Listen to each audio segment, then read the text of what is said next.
सितगिरिसमं स्यात् प्रज्वलं सिन्धुपात्रे सुरतरुवरशाखा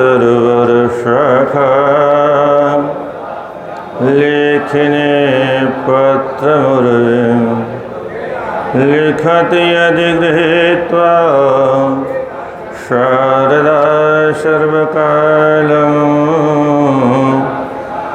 तदपि तव गुणानामीश पारं न याति। गंगातरंगरमणे यजटाकलापं गौरी निरंतर विभूषित वामभागम् नारायण प्रियमनंगमदापहारं वाराणसीपुरवतीं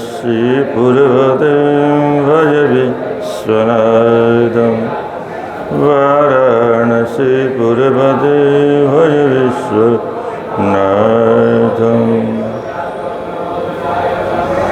यत्र यत्र रघुनाथकीर्तनं तत्र तत्र कृतमस्तकाञ्जलिं बाष्पवारि परिपूर्णलोचनं मारुतिं नमत राक्षसान्तिकम्। हरे राम राम राम राम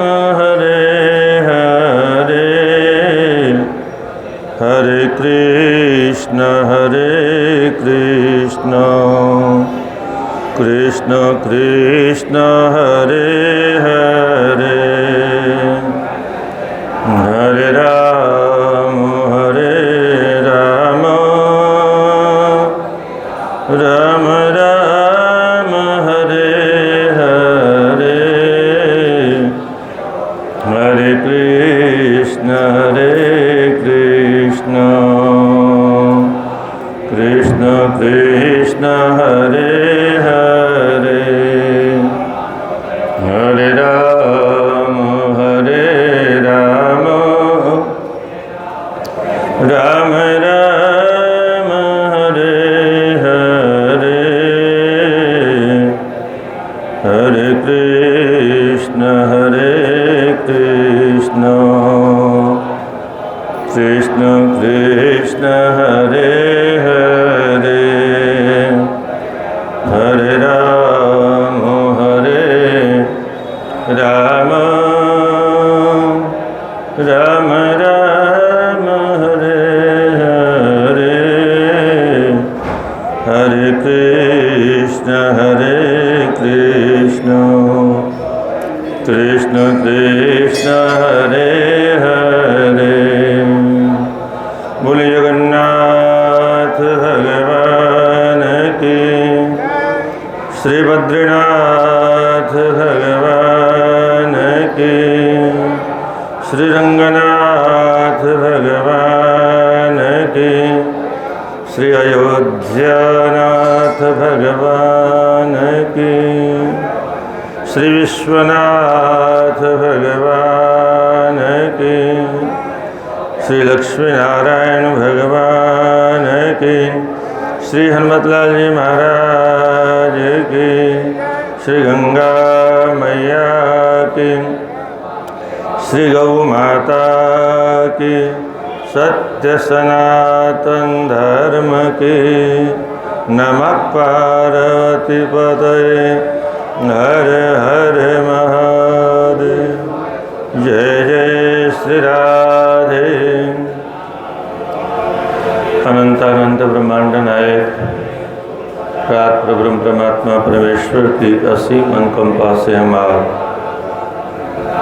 भगवान प्रलयंकर शशिशेखर चंद्रशेखर भगवान की इस मुक्तिदायिनी काशीपुरी में उन्हीं के श्री चरणों में विराजमान होकर के और माँ गंगा की गोद में बैठ कर के भगवान लक्ष्मी नारायण जी के सानिध्य में, हनुमत लाल जी की सन्निधि में,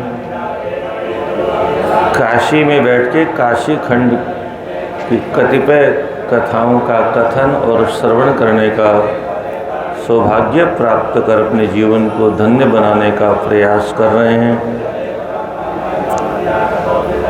भगवान भोलेनाथ को जब काशी की याद आई और काशी के विषय में विलाप करना प्रारंभ किया, तो कल आपने सुना 64 योगिनियों को उन्होंने काशी में भेजा और वो वापस लौट के नहीं गए। इसके बाद भगवान ने सूर्य नारायण को बुलाया और कहा, भाई ऐसे ऐसे मैंने योगियों को भेजा है, आप पता करो। और जैसे तैसे उस राजा का जो धर्म के प्रति दृढ़ निश्चय है, यदि किंचित धर्म में त्रुटि हो जाए तो काशी से उससे बहिष्कृत कर फिर हम वहाँ पर निवास करें। तो सप्ताश्वत्वरितो याहि पुरीं वाराणसीं शुभां। सत्वर शीघ्रता से जाओ। प्रियतास्त्री दिवोदासो धर्ममूर्तिर्महीपति। राजा के लिए शब्द का कितना प्यारा प्रयोग, धर्ममूर्ति, यानी अधर्म का नाम लेस भी जहाँ नहीं होता, ऐसे राजा को तस्य धर्म विरोधेन यथा तत्क्षेत्र मुद्वसेत। जिस प्रकार से वो धर्म के विरुद्ध आचरण करने लग जाए, ऐसा करो, क्योंकि धर्म के मार्ग का परित्याग करने वालों को ही काशी में प्रवेश नहीं होता है। इसलिए अपनी बुद्धि के द्वारा, आप तो ज्ञान के भंडार हो, काम क्रोध लोभ मोहो मत्सराहंकृति अपि ते तत्र न भवेतां यत् कालोपि न तं जयेत। आहा, क्या अद्भुत श्लोक है। जिस मनुष्य के अंदर काम नहीं है, क्रोध नहीं, लोभ नहीं, ईर्ष्या नहीं, द्वेष नहीं, मद और मात्सर्य अहंकार नहीं है, काल भी उसका बाल बांका नहीं कर सकता। ये सारे विकार ही काल हैं, ये हमें खाए जा रहे हैं। इसलिए यावत धर्मे स्थिरा बुद्धि,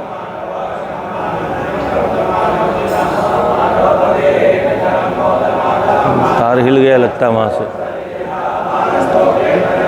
उनके पैरों से तार हिल गया लगता है, इनके पैरों से हिल गया, ये तार हिल गया लगता है, इनके पैरों से तार हिल गया और पैर से आवाज़ बंद हो गई। उधर से इसको मैं, अरे इसको नहीं, अरे इसको मैं छेड़ो, अरे वहाँ से अंदर से। नारायण नारायण नारायण नारायण नारायण नारायण नारायण नारायण नारायण नारायण।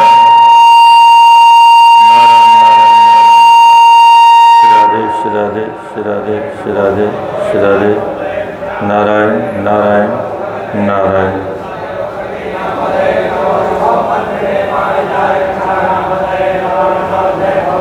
यावत् धर्मे स्थिरा बुद्धि यावत् धर्मे स्थिरम मनः। जब तक मन में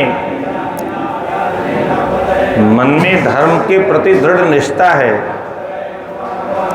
और जब तक बुद्धि धर्म में स्थिर है, तब तक जीवन में कोई विघ्न आ ही नहीं सकता। राधे राधे। तब तक विघ्न नहीं आ सकता। सर्वेषां ये जंतूनां त्वं वेत्सि।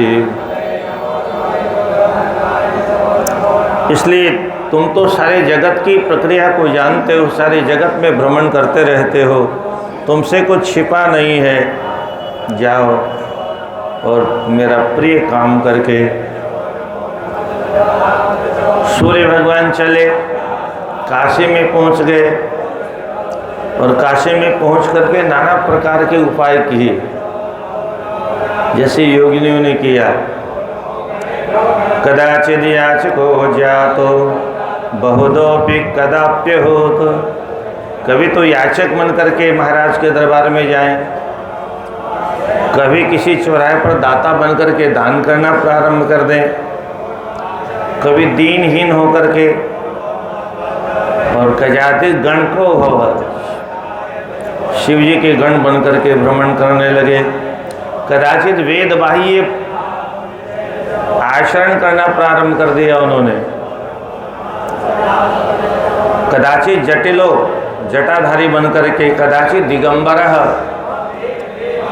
दिगंबर बन गए, कदाचित जांगली को हो, जंगल में रहने वाला, कभी विश्व विद्या का ज्ञाता होकर के विश्व उतारने की कला वाला बन करके, कभी सभी प्रकार के पाखंडों को अपना लिया, तो कभी धर्मज्ञ बन गए, तो कदाचित ब्रह्मवाद्य भूत, कभी कभी ब्रह्मचर्चा, कभी इंद्रजालिक। इस प्रकार से नानाव्रतोपदेशेश्च कदाचित स पतिव्रता, कभी पातिव्रत धर्म को उपदेश देने लगे, कभी सत्य की महिमा का व्याख्यान करने लगे, कभी धर्म की व्याख्या करने लगे। और इस प्रकार से नाना प्रकार के दृष्टांतों के द्वारा, कथाओं के द्वारा प्रजा का प्रिय बनने का प्रयास किया, ताकि प्रजा हमारे अनुकूल हो जाए और फिर हम जैसा कहें वैसा अधर्म पूर्व कुछ करने लग जाए। क्वचित विप्रह, कभी ब्राह्मण बन जाए, कभी राजपुत्र बन जाए, और कभी वैश्य बन करके, कभी ब्रह्मचारी बन करके ना। कपालिक व्रतधर, कभी कपालधारी, हाथ में कपाल लेकर के भिक्षाटन करते हुए। क्वचित अभी विज्ञानी, कभी बहुत बड़े वैज्ञानिक बन करके। धातुवादी कदाचन, धातुओं का परीक्षण करने वाले बन करके भ्रमण करने लगे। कभी कभी यति सन्यासी बन करके, और कदाचित सर्व विद्या सकुशल, सभी विद्याओं में पारंगत होकर के काशी में प्रवेश किया। सर्वज्ञ भवत क्वचित, कभी सर्वज्ञ अर्थात सब कुछ जानने की क्षमता। नैति नाना विधि रूपे चरण काश्याम गृहेश्वर, न कदापि जने क्वापि सिद्धम प्राप कदाचन। काशी में बहुत भ्रमण करने के बाद में भी किसी प्रकार का कोई छिद्र, कोई दोष न तो राजा में दिखाई दिया, न प्रजा में दिखाई दिया। और तब ततो निनिंद चात्मानं चिंतार्थ कश्यपात्मजः दिक् परपेक्षतां यस्य यशो लभ्येत न क्वचित। अपने आप को धिक्कारा, अपने आप की निंदा करना प्रारंभ किया। धिक्कार है मुझे, मेरे स्वामी मेरे प्रभु भगवान भोलेनाथ ने मुझे जो कार्य सौंपा था वह काम नहीं कर पाया, और जो सेवक अपने स्वामी का मनोरथ पूरा नहीं करे वो है धिक्कार करने के योग्य होता है। अब मैं क्या करूं? अब वापस कैसे जाऊं मंदर पर्वत पर? क्योंकि जाते ही भगवान भोलेनाथ पूछेंगे क्या करके आए, क्या उत्तर दूंगा मैं? तो मंद्रम यदि आम्यद्य सद्य तत्क्रुध्यतीश्वर, अगर मंदर पर्वत पर जाता हूँ भोलेनाथ अवश्य पूछेंगे और मैं ये कहूँगा कि बिना कार्य सिद्ध किए चला आया, तो फिर क्रोधित हो जाएंगे और दंड का पात्र बन जाऊंगा। कोपमप्युरीकृत्य यदि आयाम कथंचन कथम तिष्ठेत् पुरस्तस्य तर्हि विमूढ़वृत्त्यवत्। बिना कार्य सिद्ध किए उनके सामने खड़े होने की मेरी हिम्मत कैसे होगी? आज तो कोई फर्क नहीं पड़ता है, बाहर तो बेटा बाप के सामने सीना तान करके चलता है, और सेवक भी मालिक के सामने सीना तान के चलते हैं, काम होने कोई फर्क नहीं पड़ता। जिसकी गरज होगी वो शांति धारण करेगा, परंतु पहले बहुत फर्क पड़ता था। हर को पानले नूनम यदि यात पतंगतां पितामहोपि मात्रांतु तदा सक्षति न स्फुटं। भगवान अगर मुझे पर कोप करना प्रारंभ कर दिया तो भोलेनाथ के कोपाग्नि में पतंगे की तरह से जल करके भस्म हो जाऊंगा। ये सूर्य भगवान कहते। स्थास्याम्यत्येव तन्नित्यं न तक्ष्यामि कदाचन। इसलिए मैं क्या करूं, मैं यहीं का क्षेत्र संन्यास ले लेता हूं। क्षेत्र संन्यास का तात्पर्य है बस उस गांव को छोड़ के हम कहीं नहीं जाएंगे। काशी संन्यास लेकर के यहीं रहने का निश्चय कर लिया शिवजी ने, कहीं नहीं जाना है। तो यह जो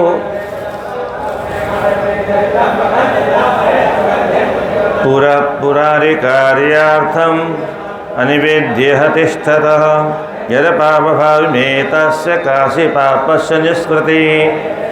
फिर क्षेत्र संन्यास लेने का निश्चय किया तो ये विचार हुआ कि स्वामी का कार्य नहीं करने का दोष तो मुझे लगेगा, पाप तो लगेगा। तो अपने आप को संतोष दे रहे, नहीं नहीं, काशी वास करने से सारे पाप नष्ट हो जाते हैं। तो मैं काशी वास करूँगा तो मेरा पाप नष्ट हो जाएगा।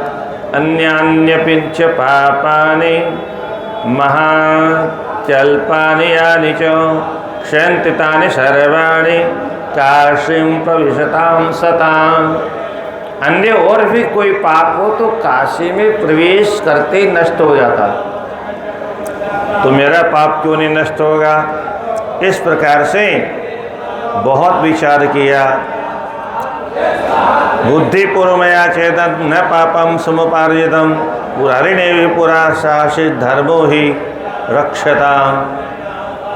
मैंने तो अपनी तरफ से पूरा प्रयास किया पर सफलता नहीं मिली। धर्मो ही रक्षित हो ये न देहि सत्वरगत्वरे त्रैलोक्यम रक्षितम तेन किम कामार्थे सुरक्षिते। जो धर्म की रक्षा करता है, धर्म उसकी रक्षा करता है। इसलिए धर्म के लिए बड़े बड़े महापुरुषों ने कष्ट सहन किए। हरिश्चंद्र का नाम लिया इन्होंने। हरिश्चंद्र रक्षत कुशिक नंदने हैं। कुशिक नंदन विश्वामित्र के द्वारा परीक्षा लिए जाने के बाद हरिश्चंद्र ने अपने आप को धर्म की रक्षा करने के लिए इसी काशी में भेज दिया था। तो धर्मस्तु रक्षित सर्वे। शिवी राजा ने धर्म की रक्षा करने के लिए, शिवी राजा की कथा तो आप लोगों को सबको मालूम होगी। एक बार इंद्र ने शिवी राजा की परीक्षा लेने के लिए अग्नि को साथ में लिया, स्वयं बाज बन गए और अग्नि को कबूतर बना लिया और उस कबूतर को घायल कर दिया चोंचों से। वो कबूतर भागते भागते भागते भागते शिवी राजा की गोद में प्रवेश कर गया। राजन बचाओ, त्राहिमाम। राजा ने कहा चिंता मत करो, मेरी शरण में हो, रक्षा का वाग्दान देता हूँ। तब तक वो बाज आ गया। राजन ला मेरा भोजन इधर दो। राजा ने कहा ये तो मेरा शरणागत है, मेरी शरण में आए को कैसे छोड़ दूंगा, तुम इसे मार डालोगे, मुझे पाप लगेगा। बोले पाप तो आपको फिर भी लगेगा। कैसे? बोले भूखा मैं मर जाऊंगा, मेरा भोजन है तो मुझे भूखा मारने का पाप तो आपको फिर भी भोगना पड़ेगा ना। इसलिए इसको, मेरा भोजन है, इसको दे दो। राजा ने कहा नहीं, ये तो शरण में आ गया, और शरण में आए हुए व्यक्ति की रक्षा नहीं करना बहुत बड़ा पाप। तुम ऐसा करो, तुम चाहे जिसका मांस तुमको मंगवा देते हैं, मासी तो खाना है। तो बोले हाँ खाना तो मांस ही है, पर मैं चाहे जिसका मांस नहीं खाऊंगा। अगर आपको मांस ही खिलाना है तो आपका मांस तो खा सकता हूँ, क्योंकि आपने इसको शरण में दी है, तो इसके बदले में आपको अपना मांस दान करना चाहिए। राजा ने कहा कोई बात नहीं, करूँगा। तो जो ही काट के बोले नहीं ऐसे नहीं चलेगा, बेईमान नहीं हूँ मैं, पक्षी हूँ तो क्या हुआ, मैं उतना ही लूँगा जितना इस कबूतर का वजन है। बोले कोई बात नहीं, अरे तराजू लाओ। तराजू आ गया, कबूतर को बैठाया, मांस काट काट के रखना शुरू किया। वो सामान्य कबूतर होता तब तो मांस तुल जाता, तो मामला दैवीय था। सारा मांस काट काट के हड्डियां रह गई, और वो पट्ठा नहीं उठा। राजा ने कहा कोई बात नहीं, मैं स्वयं बैठ जाता हूँ। तराजू में जो ही बैठे, सो इंद्र ने दर्शन दे दिया। जय हो राजन, जय हो, धन्य हो आप। फिर वो स्वस्थ कर दिया उनको। तो ऐसे ऐसे दाता हमारे देश में हुए। मौर्यध्वज ने अपने बालक को, दोनों पति पत्नी मिलके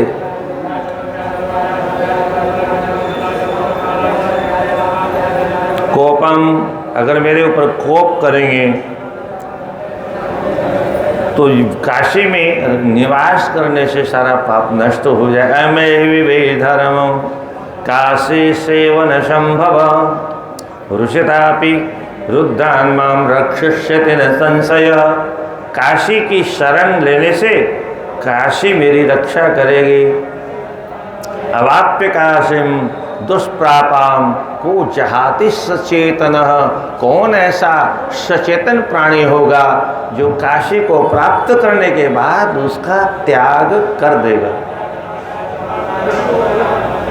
रत्नम करस्तम सृजक काच सृजति दीक्षते ही। अगर कोई काशी का त्याग करता है तो ऐसा मानना चाहिए हाथ में जो रत्न आ गया उसको छोड़ करके काचम, कांच के टुकड़े को लेने के लिए भाग रहा है। वाराणसीं समुसृज्य यस्त्वन्यत्र ईयाशति हत्वा विधानं पादेन स्वार्थम इच्छति भिक्षया।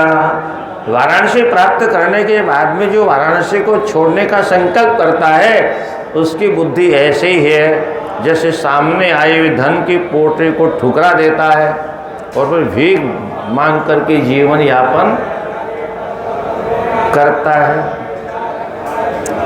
पुत्र मित्र कलत्राणि क्षेत्राणि च धनानि च प्रतिजन्मे लभ्यन्ते काशे कान्येव लभ्यते। अद्भुत है। सूर्य भगवान कहते हैं पुत्र हर जन्म में मिले, माता पिता हर जन्म में मिले, सारे संबंधी रिश्तेदार पति पत्नी सब अलग अलग जन्मों में न जाने कितने मिले, और काशी का मिलना ये दुर्लभ है। क्या काशी का नैव लभ्यते है, ये असंभव है। ये न लब्धा पुरे काशी त्रिलोक्योद्धरण क्षमा त्रिलोकेश्वरी दुष्प्रापम तेन लब्धम महासुखम। जिसने काशीपुरी को प्राप्त कर लिया उसने त्रिलोकी की सारी संपत्ति को प्राप्त कर लिया। इसलिए कुपितोपि में रुद्र तेजोहानि विधास्यति। आहा, कदाचित बोले बाबा नाराज हो भी जाएंगे तो मेरा तेज हरण कर लेंगे, और क्या करेंगे? जो मेरे पास क्या है, मेरा धन क्या है? तेज। वो प्रकाश हरण कर लेंगे, प्रकाश्याच लप्से यत्ते तत्तेजो यद्वे स्वभाव बोध जाऊं। प्रकाशी का अगर मैंने त्याग कर दिया तो जन्म जन्मांतरों तक अज्ञान के अंधकार में डूबना पड़ेगा। इत्राणि हि तेजांसि भाषन्ते तावदेवी खद्योताभानि यावन्नो जृम्भते काशिजं। जैसे खद्योत जुगनू होता है, जुगनू वो अंधकार में प्रकाश करता है, प्रकाश में प्रकाश करने की क्षमता नहीं है। तो मेरे अंदर जो प्रकाश है तो उन्हीं का दिया हुआ, कदाचित ले भी लेंगे तो क्या फर्क पड़ता है। और इसलिए 12 रूपों को धारण करके उन्होंने काशी वास किया। लोलार्क तो बगल में ही है, और उसके बाद उत्तरार्क, शांबादित्य और रुद्रपदादित्य, मयूखादित्य, खगोलक आदित्य, अरुणादित्य, इनकी छोटी छोटी कथाएं हैं आगे में। वृद्ध केशवादित्य और विमलादित्य और गंगादित्य, जितने भी नाम हैं इनके साथ में जुड़ी छोटी छोटी कथाएं अभी आएंगी। तो द्वादशमादित्य काशीपुर्याम घटोद्भव, अपना 12 रूप धारण करके सूर्य भगवान काशी में चारों ओर रहने लगे। जैसे कोई क्षेत्र का रक्षक होता हो, ऐसे तस्यार्कस्य मनोलोलम हेरासित काशी दर्शने अतो लोलार्क इत्याख्या काश्याम जाता विवस्वतः। जिसका मन काशी की प्राप्ति करने के लिए लोल माने चंचल हो जाए, ये तो चाहिए, इसलिए इनका नाम लोलार्क पड़ गया। लोलार्कस्त्वमसि संभेदे दक्षिणास्य दिशि स्थितः योगक्षेमं तदा कुर्यात् काशीवासी जनस्य च। ये दक्षिण दिशा में रह करके माँ गंगा के और काशी वासियों का योगक्षेम करते हैं। मार्गशीर्ष सप्तमी के दिन अथवा षष्ठी के दिन रविवार हो तो यहाँ पर मेला लगता है, उस समय यहाँ की यात्रा अवश्य करनी चाहिए। उससे दर्शन्ति क्षणस्थाने षष्ट्यर्के लोल दर्शनात्, षष्ठी में लोलार्क का दर्शन करने से पापों का क्षय होता है। वहाँ स्नान करके तर्पण करे, पितरों का पिंडदान करे, श्राद्धम विधाय विधिना पित्ता निर्ण्यमवाप्नुयात्। लोलार्क कुंड में श्राद्ध करने के बाद पितरों की ऋण से मुक्त हो जाता। लोलार्क संगमो संगमे स्नात्वा दानम होमम सुरार्चनम यत् किंचित क्रियते कर्म तद्दान अंत्याय कल्पते। थोड़ा बहुत भी कुछ करता है वहाँ यज्ञ आगादिक दान पुण्य तो अनंत फल देने वाला होता है। और विशेष करके सूर्यों पर आगे सूर्य ग्रहण के समय में लोलार्के स्नान दानादिक क्रिया, स्नान दानादिक लोलार कुंड में ही करना चाहिए। और कुरुक्षेत्र सदृशा क्या लाभ है उससे? बोले कुरुक्षेत्र में स्नान करने का जो फल मिलता है सूर्य ग्रहण के समय, वही फल लोलार्क में उपलब्ध होता है। तो उतनी दूर न जा सके काशीवासी तो लोलार्क तो है ही है। लोलार्के रथ सप्तम्यां स्नात्वा गंगा संगमे, ये कभी गंगा के संगम पर, अब गंगा जी दूर हो गई, बाद में कभी संगम होता था यहाँ पर, तो ये इसीलिए लिखा है रथ सप्तम्यां स्नात्वा गंगा संगमे। यहीं पर गंगा और असी नदी और लोलार कुंड इनका सब संगम हुआ करता था। तो सप्त जन्म कृते, सप्तमी को स्नान करने से सप्त जन्म कृते पापे मुक्तो भवते तत्क्षणात्, उसी क्षण 7 जन्मों के किए हुए पाप नष्ट हो जाते हैं।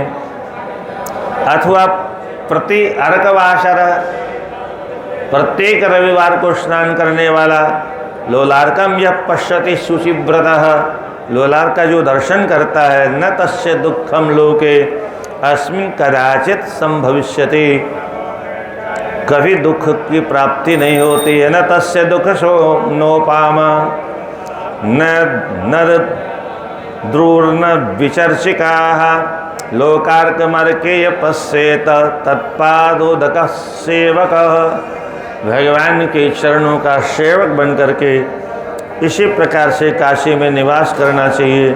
लोलार्क वहीं पर लोलार्कसर में निवास करने लग गए और इस प्रकार से तीर्थांतराणि सर्वाणि भूमि वलगान्यपि असंवेद तीर्थस्य कलाम नारंति षोडशीम।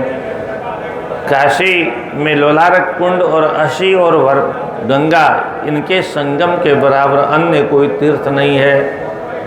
जो जो तीर्थ सामने आता है उसी उसी तीर्थ की महिमा को अधिक गाया जाता है। इसका मतलब ये नहीं होता है कि अन्य तीर्थों का कोई महत्व ही नहीं है। सबका अपनी अपनी जगह महत्व है। सभी ग्रह नक्षत्रों का अपनी जगह महत्व है। शरीर में प्रत्येक अंगों का अपनी अपनी जगह महत्व है। केवल मस्तिष्क का ही महत्व है, हाथों का महत्व नहीं, ऐसा नहीं है। केवल पेट का ही महत्व है, पैरों का महत्व नहीं, ऐसा नहीं है। अपनी अपनी जगह सबका इसलिए महत्व है कि उन अंगों के बिना हम पूर्ण हो ही नहीं सकते। हम अधूरे हैं। पैर काट दिया जाए तो अधूरा, आँख फोड़ दी जाए तो अधूरे, कान नहीं है तो अधूरे, हाथ नहीं तो अधूरे। तो सब मिलाकर के हम संपूर्ण बनते हैं। ऐसे तत्त देश में जितने भी तीर्थ हैं सबकी अपनी अपनी जगह महिमा है। सब जगह पहुंच नहीं सकते, इसलिए अपने अपने देश दिशा में सबका महत्व है। नास्तिक किसे कहते हैं? भगवान सूर्य कहते हैं। कस्यचित् काशी तीर्थस्य महिम्नो महतस्तुलां नादिरोहन मुने नूनम अपि त्रिलोक्य मंडप। एक बार त्रिलोक्य के मंडप में एक तुला और उस तुला को बांधने के बाद सारे तीर्थों के पुण्यों को तोला गया और काशी के पुण्यों को तोला गया। काशी सबसे श्रेष्ठ हुई, ऐसा कहते हैं। नास्तिका वेद बाह्याश्च। नास्तिक उसको नहीं कहते हैं हमारे यहाँ जो भगवान को नहीं मानता। नास्तिक हमारे यहाँ उसको कहते हैं जो वेद की आज्ञा नहीं मानता। वेद भी यही कहते हैं नास्तिको वेद निंदकः। वेद की जो निंदा करता है, वेदानुकूल चलने वाला, एक न एक दिन आज भगवान को नहीं मानता है, कोई दिक्कत नहीं, एक दिन मानने लगेगा। भगवान है, हमें अनुभव नहीं होगा। महापुरुषों ने जिन्होंने भगवान के तक पहुंचने का प्रयास किया और जिस विधि का प्रयोग किया, उनके सानिध्य में बैठ करके उस विधि के अनुसार चल करके हम भी वहाँ तक पहुँच सकते हैं। विधि का तो पालन करना पड़ेगा। जहाँ तक दिखाई देने की बात, तो परमात्मा का बनाया हुआ आकाश हमको नहीं दिखाई देता, वायु नहीं दिखाई देती। आपके भीतर आग है कि नहीं है? दिखाई देती है? जलते क्यों नहीं है? जल आप हमारे भीतर है, अग्नि हमारे भीतर है, वायु हमारे भीतर है। पंचभूतों से शरीर बना है, पंचभूत सबके भीतर है। वायु दिखाई देती नहीं, हवा का कोई रूप नहीं है, पर हवा के बिना हम एक क्षण भी जीवित नहीं रह सकते। ऐसे ही जीवन हमारा जिसके बल पर चलता है वो परमात्मा है, और जिस दिन परमात्मा हमारे शरीर का साथ छोड़ देंगे उसी दिन राम नाम। परमात्मा हमारे साथ है तब हम हैं। परमात्मा ही इस शरीर के भीतर बैठ के जिह्वा में वही बोलते हैं, कानों में बैठ के वही सुनते हैं, आँखों में बैठ के वही देखते हैं, हाथों में बैठ के वही कर्म करते हैं, पैरों में बैठ के वही चलते हैं, मन में बैठ के वही संकल्प करते हैं, बुद्धि में बैठ के वही निर्णय करते हैं। और वो हैं तब ये शरीर है, ये इंद्रियां हैं, अपना अपना कर्म करती हैं। और जिस दिन उसने संकल्प कर लिया इस गाड़ी को हमको नहीं चलाना, बस रहेगा यहीं पर, जाएगा कहीं नहीं। पूरी गाड़ी चलेगी नहीं। तो ईश्वर का प्रत्यक्ष स्वरूप ये है। कोई कहे कि ईश्वर कहाँ है, बोले बोल तो रहा है, देख तो रहा है। बोले हम तो आंखों से देखते हैं, तो आंख तो मुर्दे के पास में भी होती, आंख तो देखते क्यों नहीं, हाथ भी होते, क्या नहीं होता मुर्दे के पास में, क्या चला गया, सब कुछ है उसके पास में, एक भी अंग उसका काम नहीं कर सकता। फूल के अंदर गंध होती है, पर वो गंध हमको केवल अनुभव में आती है, दिखाई नहीं देती। पर गंध नहीं होती। नहीं मानने वालों को क्या कहें, जो अपने बाप को बाप नहीं मानते, अपनी माँ को माँ मानने को तैयार नहीं, अपने पति को पति मानने को तैयार नहीं, अपनी पत्नी को पत्नी मानने को तैयार नहीं, बहन को बहन मानने को तैयार नहीं, भाई को भाई मानने को तैयार नहीं, उसको कहाँ भगवान दिखाई देंगे। तो नास्तिका वेद बाह्यास्य शिष्णोदर परायण, केवल भोगों में भोग भोगने के लिए वो तो केवल नाम के मनुष्य हैं। ऐसे लोगों के सामने काशी का वर्णन करना ही नहीं चाहिए। शास्त्रों का की चर्चा ऐसे लोगों के सामने नहीं करनी चाहिए, वो अधिकारी नहीं है। महिमान में मम श्रुत्वा लोलार्कस्य नरोत्तमः न दुखी जायते क्वापि संसारे दुख सागरे। लोलार के महिमा सुन करके कभी दुख का पात्र नहीं बनता मनुष्य। और इसके बाद लोलार्क को नमन करते हुए उत्तरार्क नाम के 12 आदित्यों में जो उत्तर आदित्य हैं उनकी चर्चा करते हैं।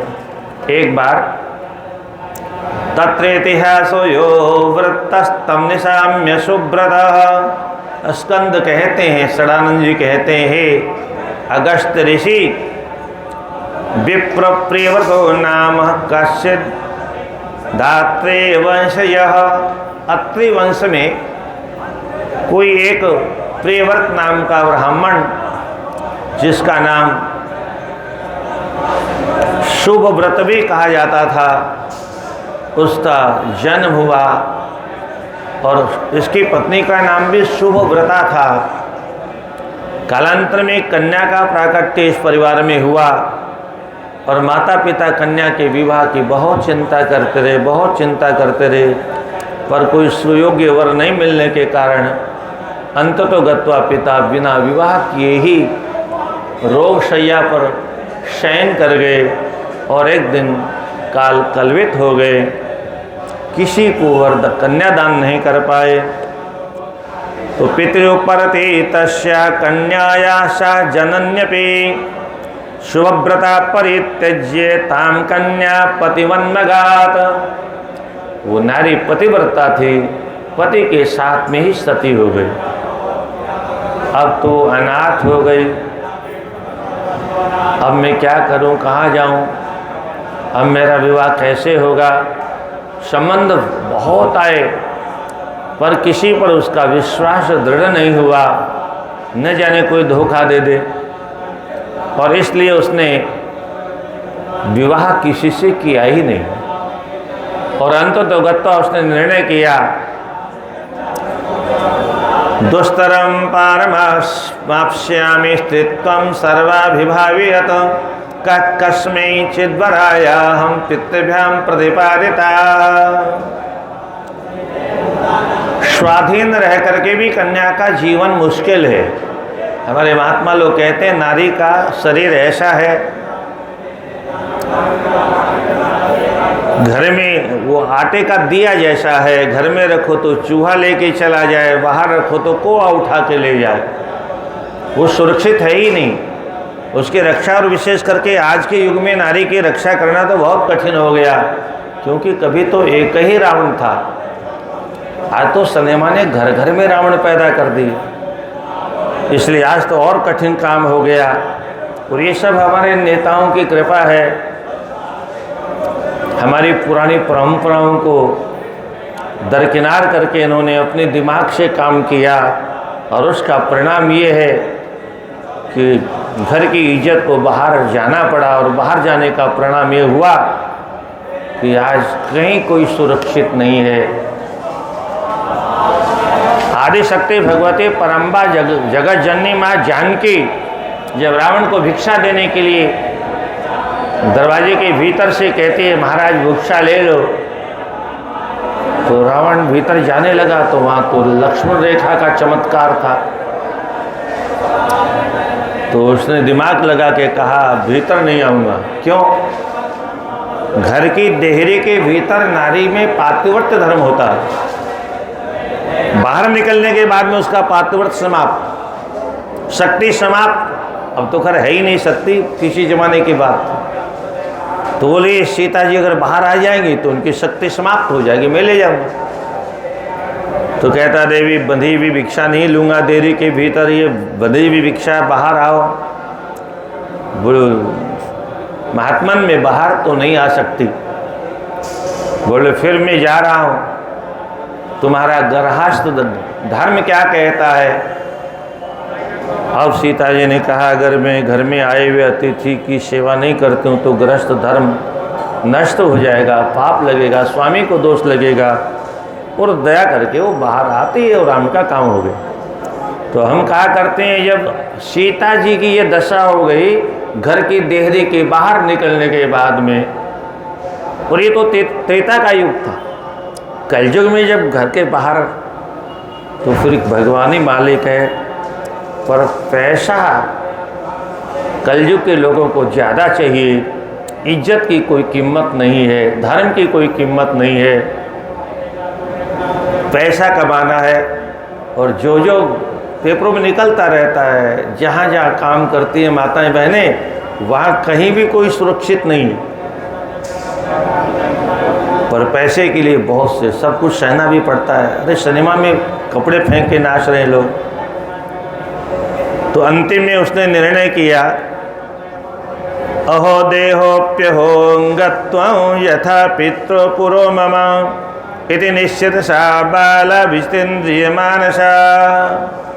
आखिर ये शरीर है तो नाशवान, आखिर ये शरीर है तो मिट्टी का लोंदा, आखिर ये शरीर एक दिन नष्ट हो जाएगा। तो फिर संसार में रह करके क्या होगा? निर्णय कर लिया उसने मुझे अब तपस्या करना है। और ब्रह्मचर्य पूर्वक तपस्या करने के लिए उसने ब्रह्मचर्यं दृढ़ं कृत्वा तप उग्रं चचारः उत्तरार्कश देवस्य समीपे स्थिरमानसः। जहाँ उत्तर अर्क रूप में भगवान भोलेनाथ सूर्य भगवान रहते थे, उन्हीं के निकट में तपस्या करना प्रारंभ किया। और भोलेनाथ तो बहुत दयालु हैं। अच्छा होता क्या था, जहाँ वो तपस्या करती थी किसी की एक बकरी आकर के वहाँ बैठती थी और उसका दर्शन करती रहती थी। रोज़ बकरी कुछ खाए पिए घर चली जाए, सुबह आके फिर वहीं बैठ जाए। तो भोले बाबा जब 6 वर्ष बाद में प्रसन्न हुए और कहा वरम ब्रूहि, वरदान मांगो, तो उस देवी को लगा मुझे क्या करना वरदान मांग करके, बेचारी बकरी के जीवन में पड़ी हुई है, क्यों न इस पर कृपा की जाए। तो भोलेनाथ से कहा प्रभु अगर इस वरदान देना ही है तो इस बकरी को वरदान दे दीजिए। हैं तपस्या स्वयं कर रही है पर बकरी ने मेरे साथ में तपस्या की है बैठ करके, इसलिए भगवान बकरी को वरदान दे दीजिए। भगवान ने कहा देवी, भगवती माता जी भी साथ में थी, बोले देखो भगवती क्या कह रही है देवी, ये बकरी को वरदान देने के लिए कह रही है, अब बताओ इसको कौन सा वरदान दूँ। यह व्यक्ति अपने को कुछ प्राप्त होने पदार्थ को त्याग करके किसी और के लिए समर्पण कर देता है तो पुण्य दुगना बढ़ जाता है। क्या पुण्य दुगना बढ़ जाता है उसका। भगवती ने कहा तो आप क्यों चिंता करते हैं, ये बकरी भी और ये देवी भी मेरी और सखियों के साथ में ये भी सखियां बन के रहें। क्या तो तपस्या का परिणाम ये हुआ कि भगवती ने उनको अपनी सखी बना लिया। तो जैसे यथा चंपक माला च, ये माता जी की सखियों के नाम है, यथा जया च विजया, शिव जयंतिका शुभानंदा सुनंदा च कोमदी च यथोर्मिला।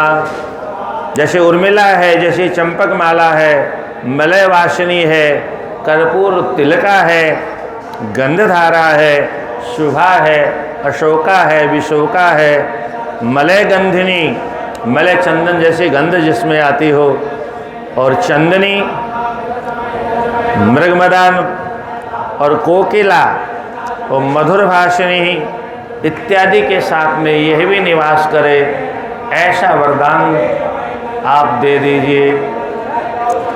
दृगंचला कृत मनोरथाः चित्तहराः सुलक्षणाः अतिप्रियाः अनेनैव शरीरेण दिव्या वयवशभूषणाः। और एक और बड़ी बात लिखिए, अनेनैव शरीरिणा, इसी शरीर के द्वारा ये देवी मेरी सखी बन करके रहे।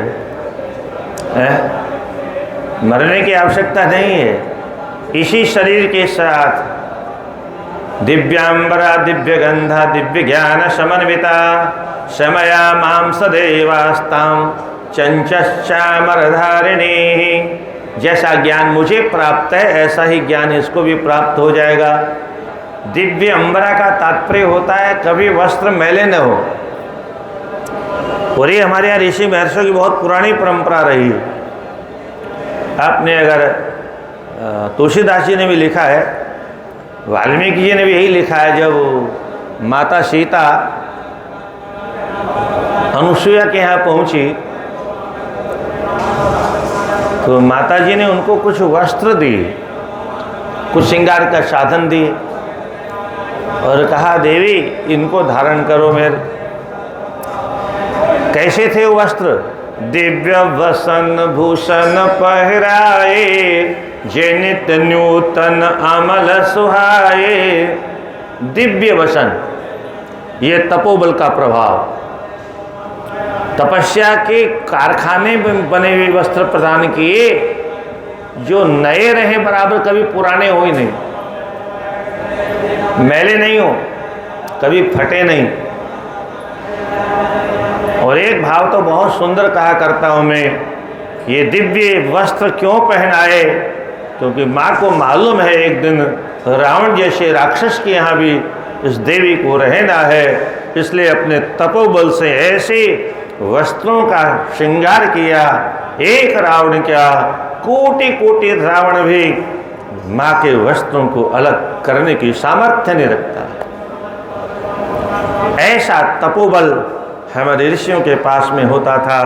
और यहाँ तो स्वयं माताजी कह रही हैं ये मेरी सखी बन करके रहे। तो इस प्रकार ऐसा काशी राजस्य। और ये जो बकरी है इसको वरदान क्या दिया? बोलो काशी नरेश की राजकुमारी बन करके प्रकट हो। तो बकरी अगले जन्म में राजकुमारी हो गई। अत्र भोगान संप्राप्य मुक्ति प्राप्स्यत्यनुत्तमा। ये यही काशी नगरी के राजा की राजकुमारी बन करके और यहीं पर नाना प्रकार के भोगों का उपभोग करके फिर इसका यहीं पर मोक्ष हो जाएगा। और ये जहाँ ये तपस्या कर रही है इस कुंड का नाम बरकरी कुंड हो जाएगा। क्या? तो बरकरी कुंड भी है कहीं उत्तर लोलार कुंड के पास में ही। तो बरकरी कुंड मिथ्याख्या त्वर्क कुंड से जायताम एतस्या प्रतिमा पूज्या भविष्यत् तत्र मानवे। यहाँ पर इस देवी की पूजा हुआ करेगी।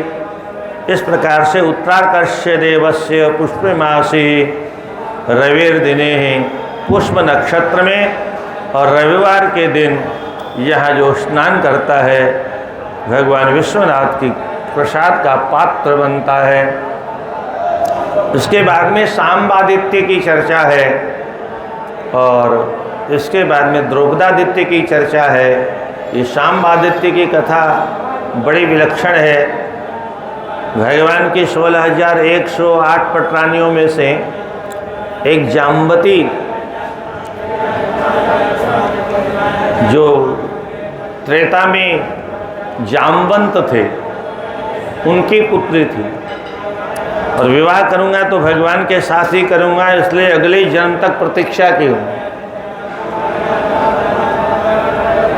भगवान को जब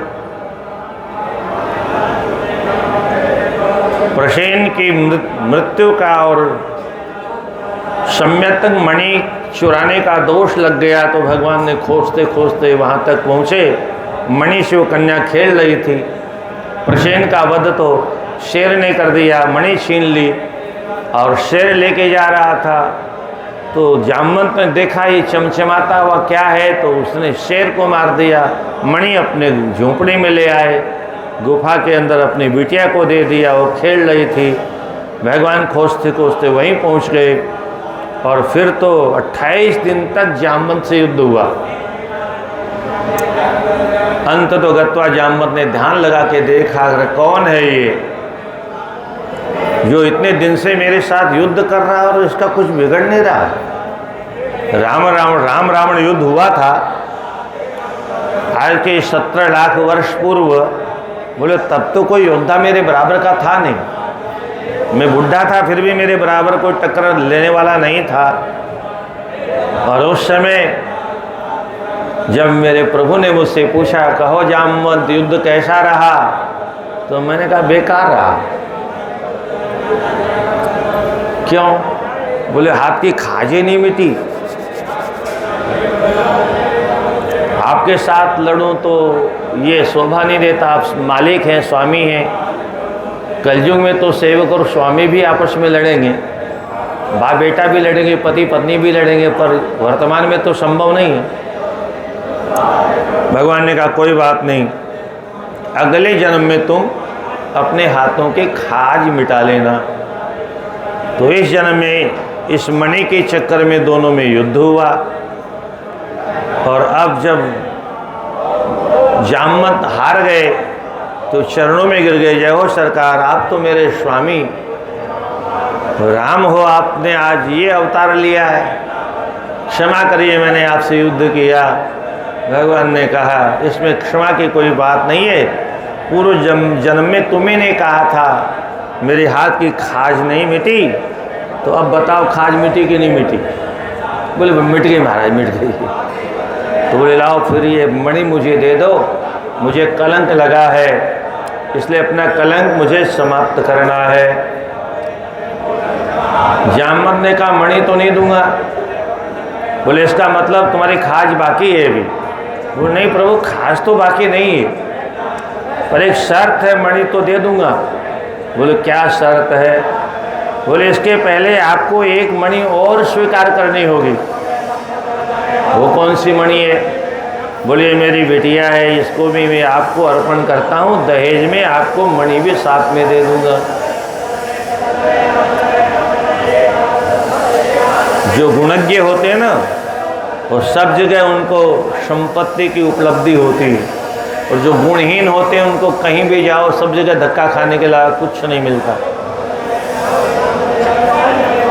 जामवती के साथ विवाह हो गया। जामवती के पुत्र का नाम था शांब, और शांब भगवान जैसे ही सुंदर लगते थे। भगवान के 16,108 विवाह हो गए, शांब बालक हो गया, विवाह हो गया, तो रानियों को भ्रम हो जाता था ये हमारे स्वामी तो नहीं है। और इसी चक्कर में एक दिन नारद ने कहा भगवान ये आपका पुत्र जो शांब है, अब ये सब कड़ियाँ हैं। नारद जी आए, सामने सबने प्रणाम किया, नारद जी को उसने प्रणाम नहीं किया, तो बोले इसको तो दंड दिलवाना पड़ेगा, वो दंड हो गया है। तो भगवान से कहा भगवान थोड़ा इसको सावधान, क्योंकि ये इतना सुंदर है, आपके 8 पटरानियों के अलावा मैं आपको विश्वास नहीं दिला सकता, कभी भी कोई दुर्घटना घट सकती है, क्योंकि स्त्रियों का मन चंचल होता है। भगवान ने बहुत परीक्षा की सांब की, पर कोई दोष कभी सांब में कहीं दिखाई दिया नहीं। तो नारद जी को तो प्रणाम नहीं किया, उसका दंड दिलवाना था। तो एक बार भगवान जब अपनी धर्म पत्नियों के साथ में विराजमान थे तो नारद जी आए, नारायण नारायण नारायण। और शाम्ब से कहा जाओ अपने पिताजी को सूचना दो, मैं आया हूँ। शाम्ब ने कहा वो सब माताओं के साथ में है वहाँ पर, मैं कैसे जाऊँ।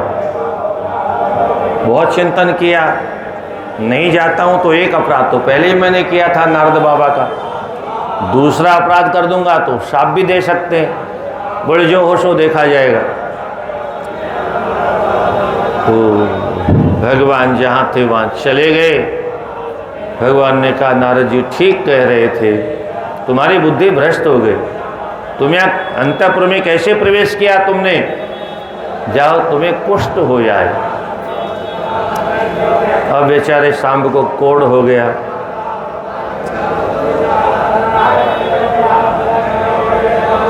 बोले भगवान मेरा कल्याण कैसे होगा, बोले काशी में जाओ, काशी में अपने नाम से शिवलिंग की प्रतिष्ठा करो और वहाँ पर शिव जी की आराधना करो, वहीं तुम्हारा ये कोढ़ दूर हो सकता है। तो फिर यहाँ आए और आने के बाद में उन्होंने कुंड खोदा, कुंड खोद करके पास में शिव जी की प्रतिष्ठा की और वहीं तपस्या करना प्रारंभ कर दिया। इति ध्यात्वा क्षणं शाम्बो अभिषन्तपुरं पितुः मध्यस्थेन सभं कृष्णं यावज्जाम्बवती सुतः। तो शाम्ब कुंडे नरः स्नात्वा, उस शाम्ब कुंड में स्नान करें, शिव जी को स्नान कराएं और इस प्रकार से धीरे धीरे उनका सूर्य भगवान की आराधना करते हुए सारे पाप उनके नष्ट हो गए। और एक दिन सूर्य भगवान प्रकट होकर उनको आशीर्वाद देते हैं और उनका कोढ़ दूर हो जाता है। इस प्रकार से इस कुंड में स्नान करने से कुष्ठ इत्यादि रोग दूर हो जाते हैं, चर्म रोग दूर हो जाते हैं, ऐसा फलश्रुति में लिखा है। इसके बाद में द्रौपदादित्य नाम का तीर्थ है यहाँ पर। ये द्रौपदी का नाम जब सुना तो अगस्त ने पूछा भगवान ये कैसे हो सकता है, क्योंकि जिस समय की ये घटना है उस समय तो द्रौपदी का जन्म ही नहीं हुआ था।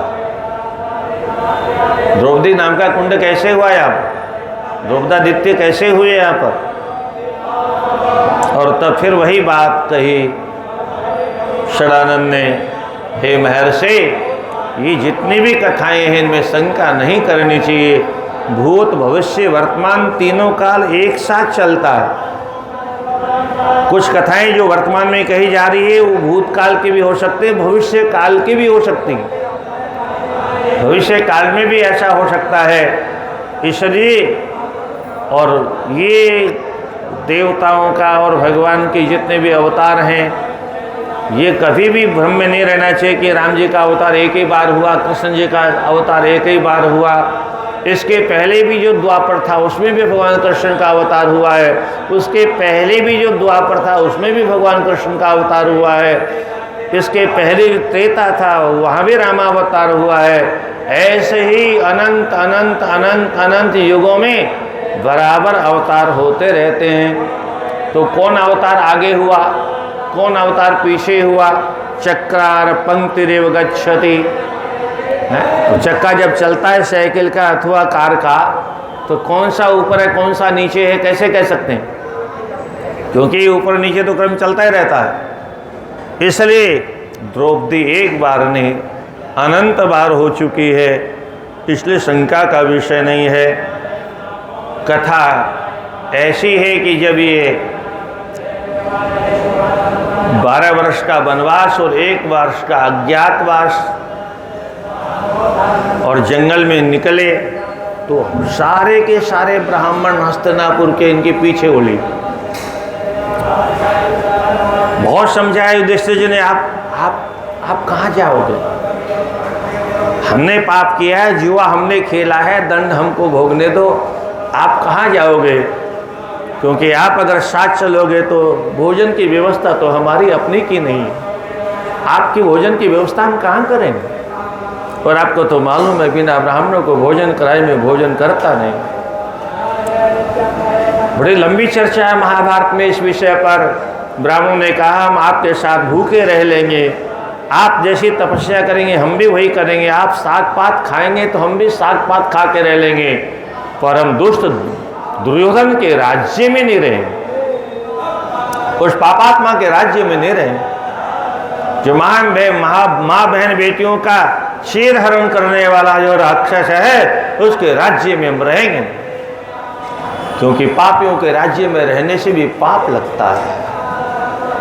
कल आपने जो कथा सुनी वो राजा के क्या लक्षण है, 2 घंटे केवल राजा का ही महत्व कल सुनाया, राजा कैसा होना चाहिए। सारे देवताओं की जाने के बाद में राजा स्वयं इंद्र सारे देवता बन करके और सारी प्रजा की रक्षा करता है अपने तपोबल से, प्रजा को कष्ट नहीं होना चाहिए। और ये तो आज के जो राजा इनको क्या कहें हैं, अंग्रेजों ने यहाँ लूटने के जो आए थे उन्होंने सबसे बड़ा तंत्र जब शुरू किया लूटने का तो सबसे बड़ा अधिकारी बनाया, उसका नाम क्या होता था, कलेक्टर।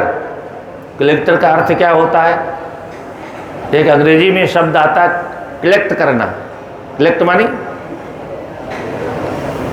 तो उसका काम था कलेक्ट करना और कलेक्ट करके कमीशन देना। उसके नीचे अधिकारी का नाम क्या था, कमिश्नर। सीधा सीधा अर्थ कमीशन कमीशन लेना और बीच में कमीशन खाना और उधर बच करके उधर देना। तो हर जगह हर जिले में कलेक्टर, हर जिले में कमिश्नर, डिप्टी कमिश्नर, और इस प्रकार से वो लूट लूट करके धन इकट्ठा करने का उनका काम था। 300 लाख करोड़ रुपए उन्होंने लगभग 250 वर्षों में यहाँ से कलेक्ट किए। 47 के बाद में गांधी जी ने बहुत कहा ये सारी व्यवस्था हटाओ, क्योंकि जो अंग्रेज लूटते थे हमको अब वो व्यवस्था नहीं रखनी है, पर जो दूसरे थे उनको तो लूटना था ना। और इसी बीच में संघर्ष चलता रहा, गांधी भी चले गए और गृह मंत्री भी पटेल को इसलिए बनाया था कि गृह मंत्री इनको सबको ठीक कर देगा व्यवस्था को, पर वो भी चले गए। बस इसके बाद में क्या था, वही कलेक्ट करने वाली परंपरा, वही कमीशन लेने वाली परंपरा चलती रह गई। और इस प्रकार से भारत का जो धन था, एक बार चिदंबरम ने एक भाषण दिया कहीं इंदौर में, ये देश बहुत गरीब था। अरे ये देश गरीब था नहीं, इसको गरीब बनाया विदेशियों ने लूट लूट के। ये देश गरीब होता तो लुटेरे यहाँ क्यों आते, ये सोने की चिड़िया थी, सोने चांदी के सिक्के चलते थे कल तक यहाँ पर। 47 में भी चांदी का सिक्का चलता था, 45 में डॉलर, फ्रैंक और रूबल इत्यादि की कीमत 1 रुपये के बराबर ही थी। धीरे धीरे बाद में लूटते लूटते इसको कंगाल बना दिया। पहले विदेशी लूटते रहे, उसके बाद देश वालों ने लूटना शुरू कर दिया। यहाँ वाले नहीं लूटते थे, यहाँ वाले तो धर्म को जानते थे, चाहे अनपढ़ हो चाहे पढ़े लिखे हो। यहाँ का व्यक्ति पाप करता ही नहीं था। दूसरे की वस्तु को छूने का और दूसरे की बहन बेटी की ओर बुरी नज़र उठा के हमारे बाप दादे देखते ही नहीं। ये तो सिनेमा ने आकर के हमारी बुद्धि को खराब कर दी। सिनेमा जिन्होंने नहीं देखा, आप लोगों ने देखा होगा, बहुत से माताएं पहले के ज़माने में बाल विधवा हो जाती थी तो जीवन भर भजन करके अपना समय काट लेती थी। क्यों? उन्होंने सिनेमा देखा नहीं, इसलिए काट लेती थी। आज संभव नहीं। तो मनुष्य जैसा रात दिन गंदगी देखेगा वैसे गंदगी उसके अंदर आएगी। इन नेताओं को ज्ञान नहीं है, समाज को भी ज्ञान नहीं है। सनातन धर्म का विनाश करने के लिए ही सिनेमा का जन्म हुआ। और अब ये मोबाइल भी इसीलिए आया है क्योंकि पहले सिनेमा ने हमारी रामायण गीता भागवत छुड़ाई और ये बच्चों के हाथ से हनुमान चालीसा भी छुड़ा दे। हमें कोई चिंता ही नहीं है अपने। हम तो हमारे एक के चक्कर में पड़े हुए हैं। हम लोग छोटे थे तो एक नारा चला, 3-4 बच्चे घर में होते अच्छे। फिर एक नारा चला, हम दो हमारे दो। फिर नारा बदल गया, हम दो हमारे एक। और एक नारा और भी कहीं कहीं चलता है, बच्चा न बच्ची नींद आए अच्छी। क्या बच्चा न बच्ची नींद आए अच्छी, झगड़े में कहे को पढ़ना, कुछ नहीं चाहिए। हिंदुओं की बुद्धि भ्रष्ट हो गई। उधर वाला समाज कहता है ऊपर वाला जितने दे दे, बस हमारी जनसंख्या थोड़ी बढ़ जाए फिर देश को पाकिस्तान बनाना है। हिंदुओं की बुद्धि केवल आपस में नेताओं ने जातिवाद में बांट करके लड़ा दिया। नाम हमारा ले दिया कि ब्राह्मणों ने जाति बनाई। ब्राह्मण कौन होते जाति बनाने वाले? जातियां थी नहीं, हमारे यहाँ 4 वर्ण थे, ब्राह्मण क्षत्रिय वैश्य शूद्र, बस। अंग्रेजों के ज़माने में सबसे पहले जाति के लिए कमीशन बैठा और उसके बाद में तो फिर जातियाँ बढ़ती चली गई। तो ये द्रौपदी जी साथ में ही थी 5 पांडवों के वनवास के समय में। अब लाखों ब्राह्मण साथ में चल दिए, अब इनका भोजन कैसे हो, और बिना इन ब्राह्मणों को भोजन कराए स्वयं भोजन कैसे करें। तो द्रौपदी से धौम्य ऋषि ने कहा, द्रौपदी तुम सूर्य भगवान की आराधना करो। सूर्य भगवान की आराधना प्रारंभ की। सूर्य भगवान से एक पात्र मिला, आराधितोत सविता तया द्रुपद कन्यया सदर्वीं सपिधानांच स्थालिकान अक्षयाम ददो। अक्षय थाली प्रदान की। राधे राधे। देखो मैया गर्दन गिर जाएगी पीछे।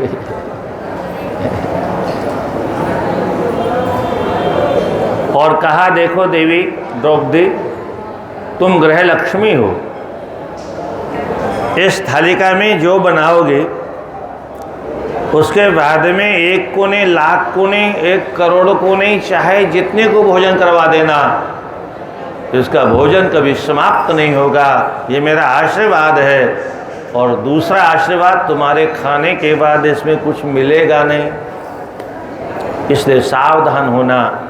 सावधान होकर के अपने गृहस्थी के धर्म का संचालन करना।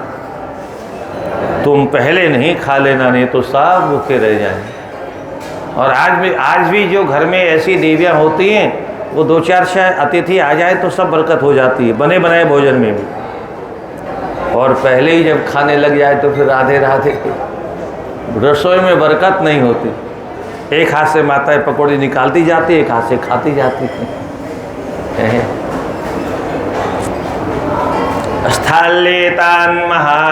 स्थालेतया महाभागे यावन्तो अन्नार्थिनो जनाः तावन्तस्तृप्तिमाप्स्यन्ते यावच्च त्वं न भोक्ष्यसे।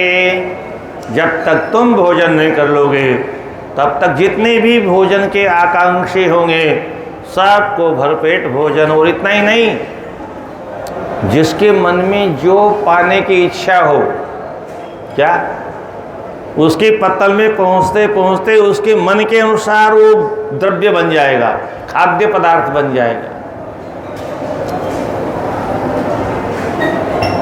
भुक्त्वा भुक्तायाम त्वयि रिक्तेशा पूर्ण भक्तः भविष्यति। रश्वद् जननी निधि ऋक्षा भक्ष्य प्रदायिनी।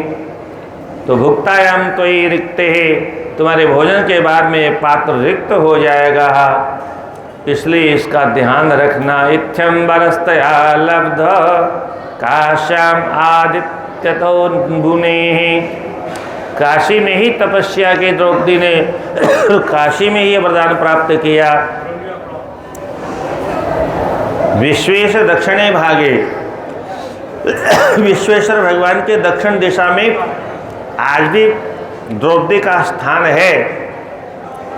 और वरदान देते हैं सूर्य भगवान की पहले तुम्हारी आराधना लोग करेंगे, तुम्हारी पूजा करेंगे द्रौपदी, उसके बाद में मेरी पूजा करेंगे, तभी मेरी पूजा का फल मिलेगा।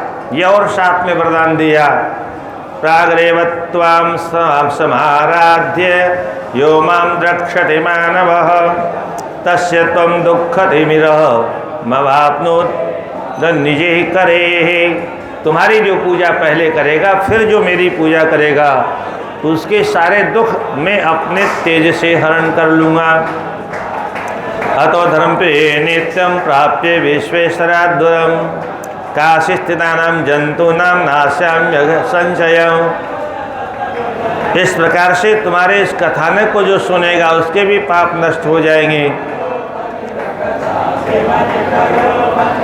ये मामत्र भजिष्यन्ति मानवा श्रद्धयान्विताः त्वद्वरोद्य पाणिष्य तेषां दास्यामि चिन्तितम्।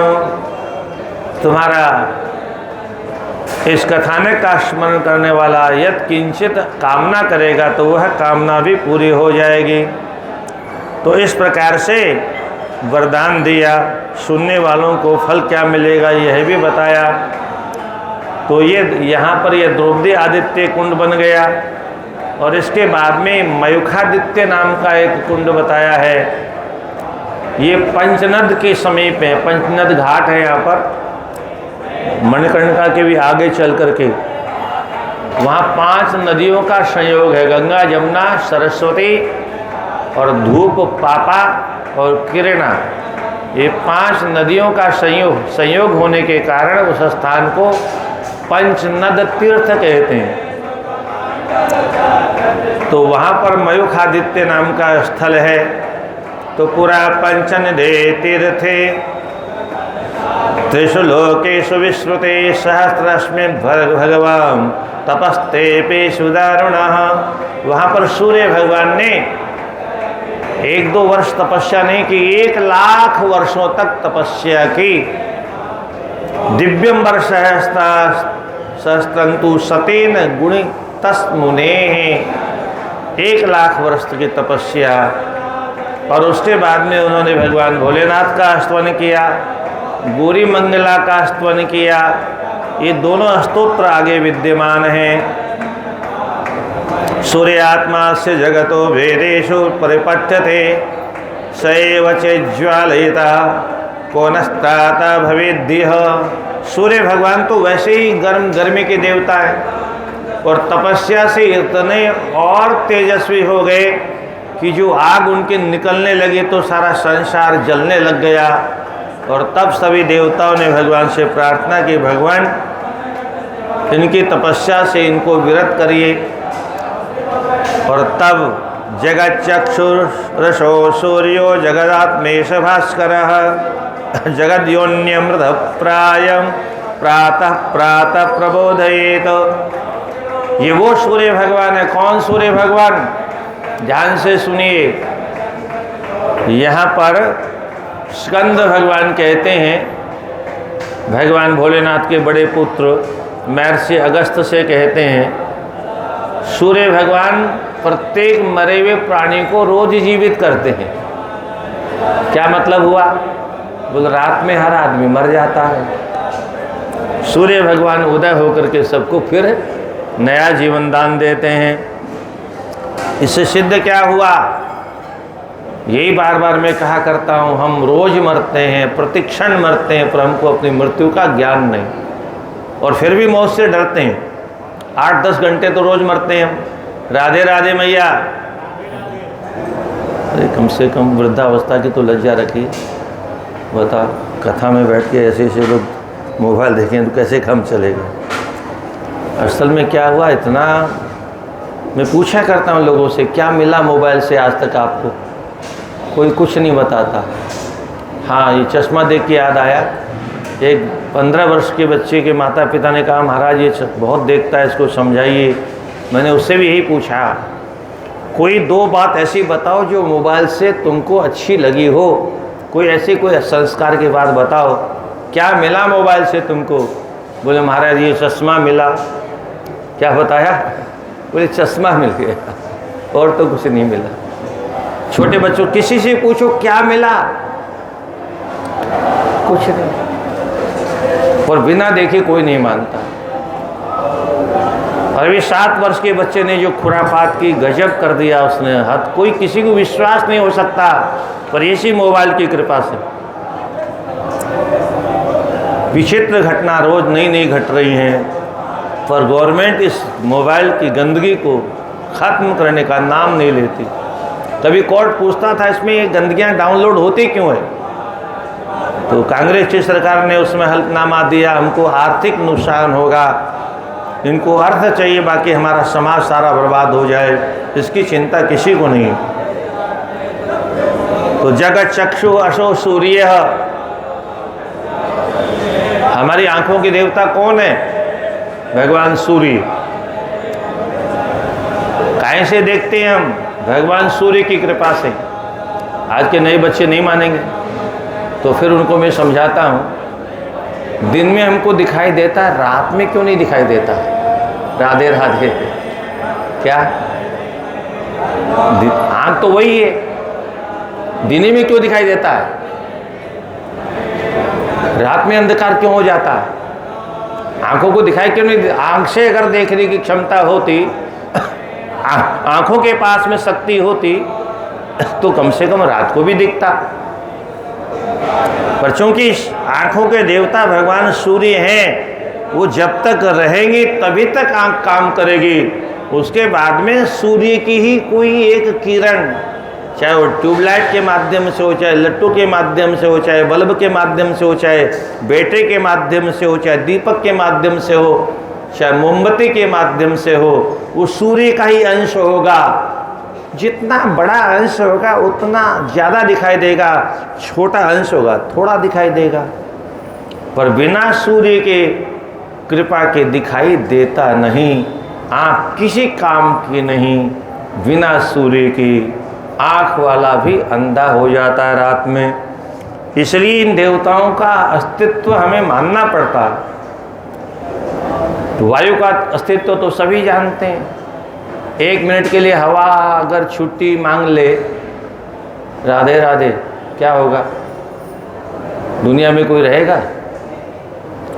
पर हमको हवा की कीमत का ज्ञान नहीं, क्योंकि फ्री में मिल रही। ठाकुर जी की कृपा ऐसी है, सब चीज़ फ्री है उनके यहाँ। कोरोना काल में लोगों को पता चला हवा की कीमत क्या है, गैस की कीमत क्या है। अच्छा, गैस जो बनी वो इसी हवा से बनी कि कहीं और से जगह से बनाई गई? हवा नहीं होती तो गैस कैसे कोई बना लेता है? ये जो गाड़ियाँ चलती है, टैक्सी टेम्पो चलते हैं, किससे चलते हैं? इसी हवा से चलते हैं। क्या ये हवा नहीं होती तो कोई गाड़ी नहीं चलती? और ये हवा है निराकार। क्या? जैसे निराकार परमात्मा को साकार करने की पद्धति है, वो बहुत अच्छा भाव सामने आ गया, ऐसे ही निराकार वायु को भी साकार बनाने की पद्धति है। एक व्यक्ति टैक्सी लेके जा रहे थे, सड़क पर अचानक गाड़ी भ्रष्ट हो गई। अब गाड़ी कैसे चले? तो सड़क से नीचे उतरा और रास्ते में कोई मिला, उससे पूछा, भैया हवा कहाँ मिलेगी?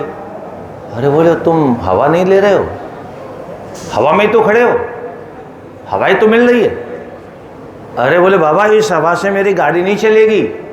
ध्यान से सुनिए, निराकार साकार परमात्मा की क्या विशेषता है, कैसे निराकार परमात्मा को भक्त साकार बना लेता है। सोचा इससे मूड मारना बेकार है, समय बर्बाद होगा। आगे चला, एक व्यक्ति और मिला। अरे बोले, भैया हवा कहाँ मिलेगी? बोले, हवा तो तुम्हारे भीतर ही है। और गुरु निकला। अरे बोले, ये भी। और आगे बढ़ा। बोले, भैया हमारी गाड़ी पंचर हो गई है, हवा कहाँ? बोले, ऐसे पूछो ना, हमारी गाड़ी के लिए हवा चाहिए। तो बोले, थोड़ी दूर और आगे चलो, वहाँ पंचर निकालने वाला है। वहाँ पहुँचा, फिर धक्का उक्का दे करके गाड़ी को वहाँ पहुँचाया।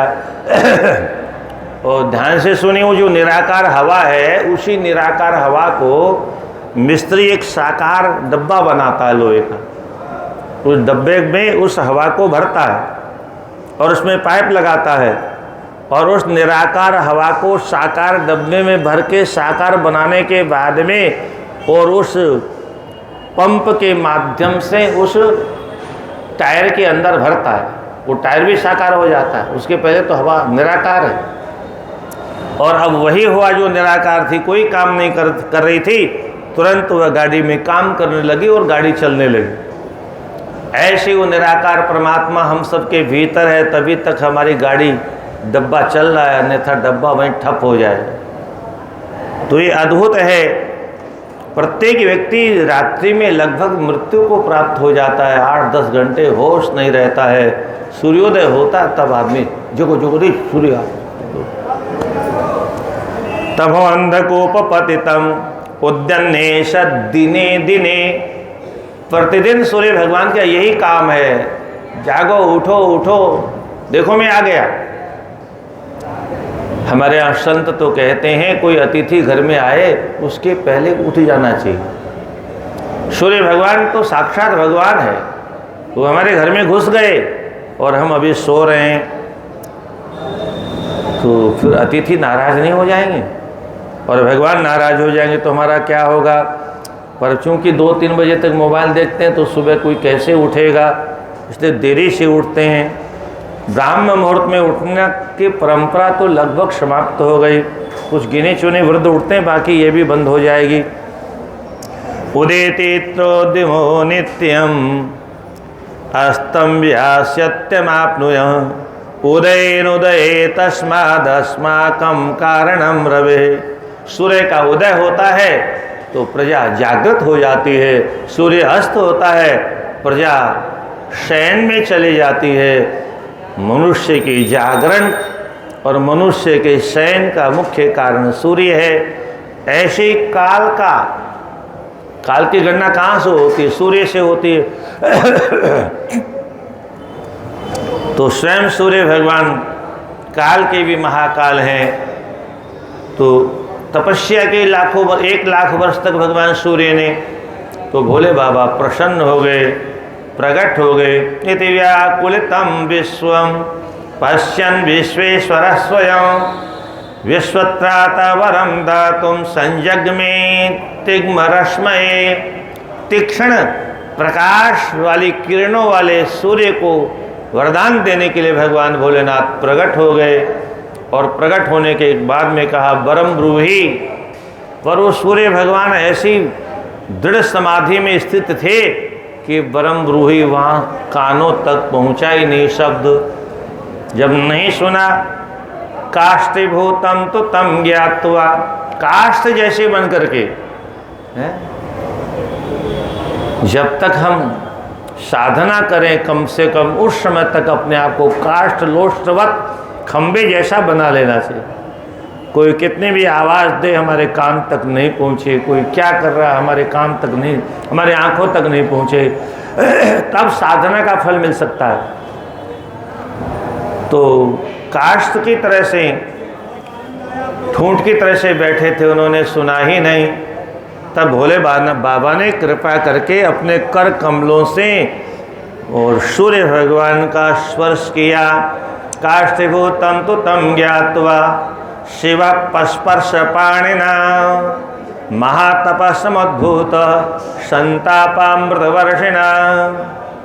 हे अमृतवर्षि, तुमने बहुत तप कर लिया, अब बस तपस्या की जरूरत नहीं, मैं आ ही गया हूँ।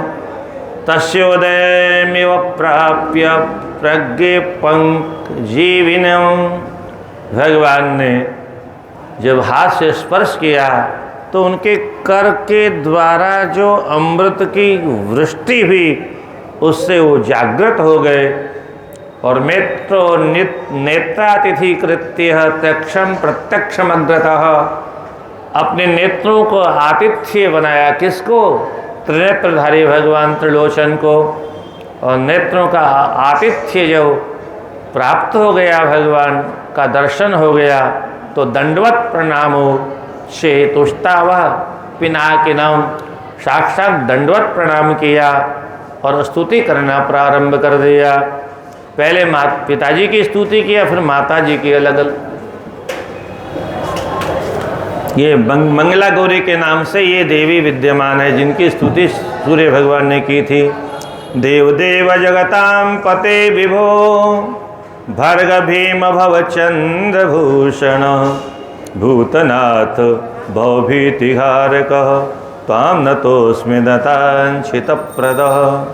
हे देवादिदेव, हे जगतां पते विभो, हे भार्ग प्रकाश स्वरूप, हे भीम भयंकर स्वरूप वाले, हे चंद्र मस्तिष्क पर धारण करने वाले चंद्रशेखर भगवान, हे भूतों के प्राणियों के स्वामी, भवभीति हारकः, संसार के प्रत्येक प्राणियों के भय का हरण करने वाले, त्वां नतोऽस्मि, मैं आपके श्री चरणों में पुनः पुनः प्रणाम करता हूँ।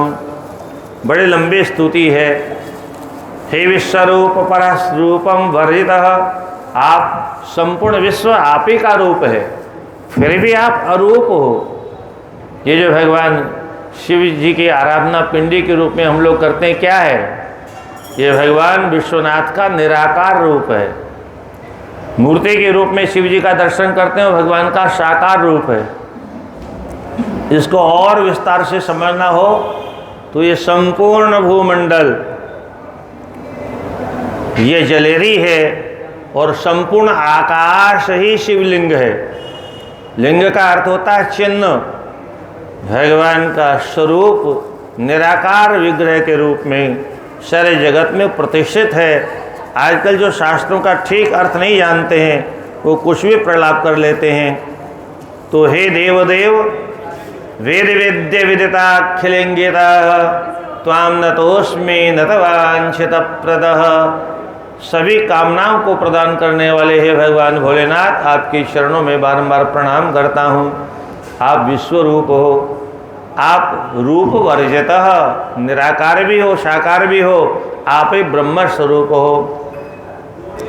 जिम्रहितामृत प्रदः, आप सभी को अमृत बांटने वाले हो। वांग मनो विषय दूर दूर गत्वा, आप वाणी की विषय नहीं हो, मन भी आप तक पहुंच नहीं सकता, ऐसे आपको मैं प्रणाम करता हूं। और उसके बाद में माता जी जो बगल में खड़ी थी उनका स्तवन करना प्रारंभ किया। ये मंगलाष्टक है।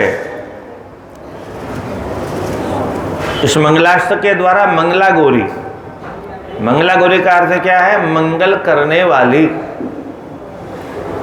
मंगल माने कल्याण करने वाली। देवे त्वदीय चरणा बुजरेण गौरी, भालस्थलिं वहति प्रणते प्रवीणः, जन्मान्तरेऽपि रजनीकरचारुलेखा, तां गौरयत्यतितरां किल तस्य पुंसः।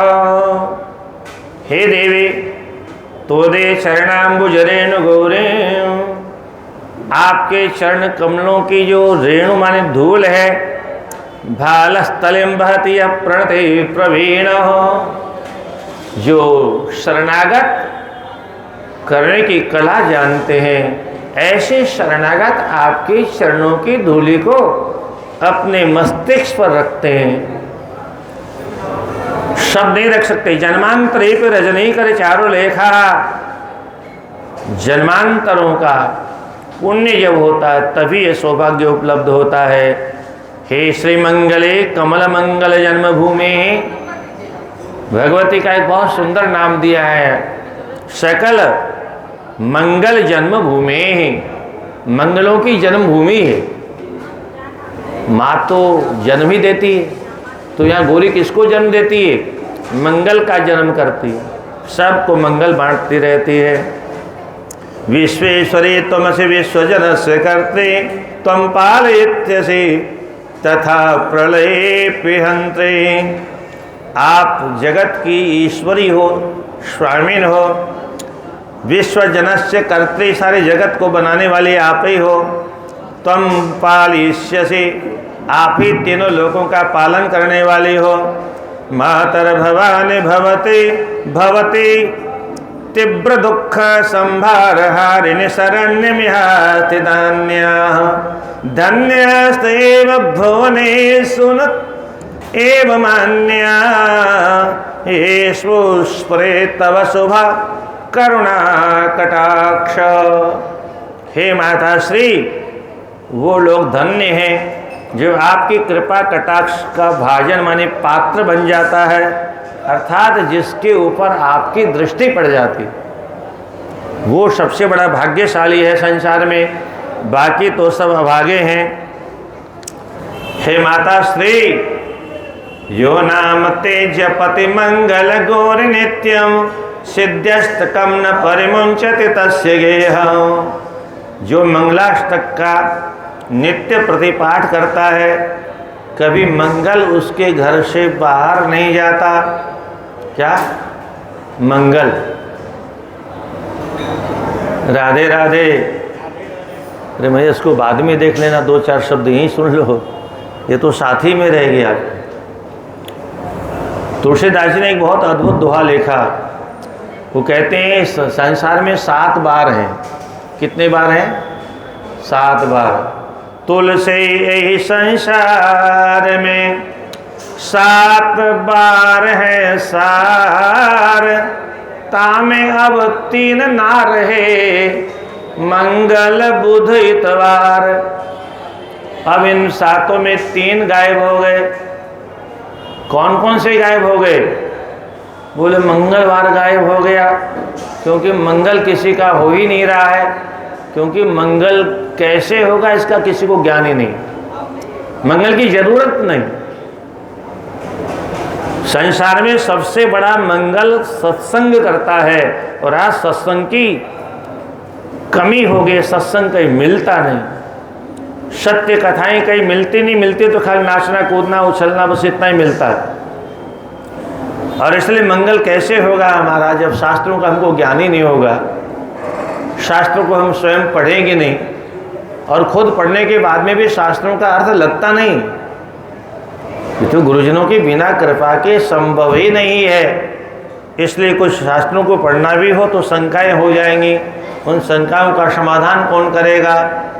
इसलिए महापुरुषों के द्वारा सुनने की एक और ही महिमा है। महापुरुष लोग मंथन करने के बाद जो अमृत निकाल के रखते हैं उसको परोसते हैं, और इसलिए वो ठीक ठीक समझ में आ जाता है। हमारी बुद्धि तो शास्त्रों को समझने लायक नहीं। तो मंगल बुध इतवार, मंगल चला गया और बुध, कोई बुद्धिमान रहा ही नहीं। क्या अपनी बुद्धि का प्रयोग कोई करता नहीं कि हमको कहाँ कब क्या क्या क्या कर, कुछ नहीं। संसार भाग रहा है, हम भी भाग रहे। कहाँ जा रहे? बोले जहाँ सब जा रहे हैं। बोले कहाँ सब जा रहे हैं? बोले माया के पीछे जा रहे हैं। किसी ने किसी से आज तक पूछा नहीं, जिस माया के पीछे हम भाग रहे हैं, क्या वो माया भी हमारा साथ देगी? क्या वो माया भी हमारे साथ जाएगी? क्या है? चाहे लखपति हो, चाहे करोड़पति हो, चाहे अरबपति हो, चाहे खरबपति हो, एक भी पैसा जाएगा? तो फिर कहाँ भाग रहे हैं? किस लिए भाग रहे हैं? बोले महाराज पेट के लिए भाग रहे हैं। क्यों झूठ बोलते हो? पेट तो केवल 2 रोटी खाता है, 4 खा लेगा है? कितना खाएगा? और उसमें भी ज़्यादा पैसा हो जाएगा तो डॉक्टर सब बंद कर देगा। क्या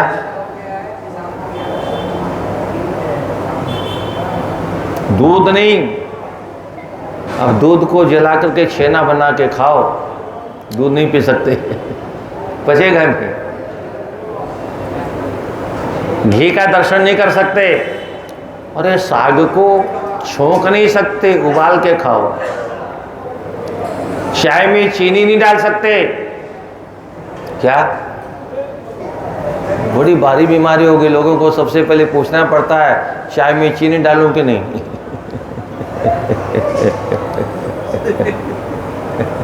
पता नहीं कौन सा बीमार आदमी आ जाए, चाय बना के बनाए काम भी नहीं आए, तो पूछना पड़ता है।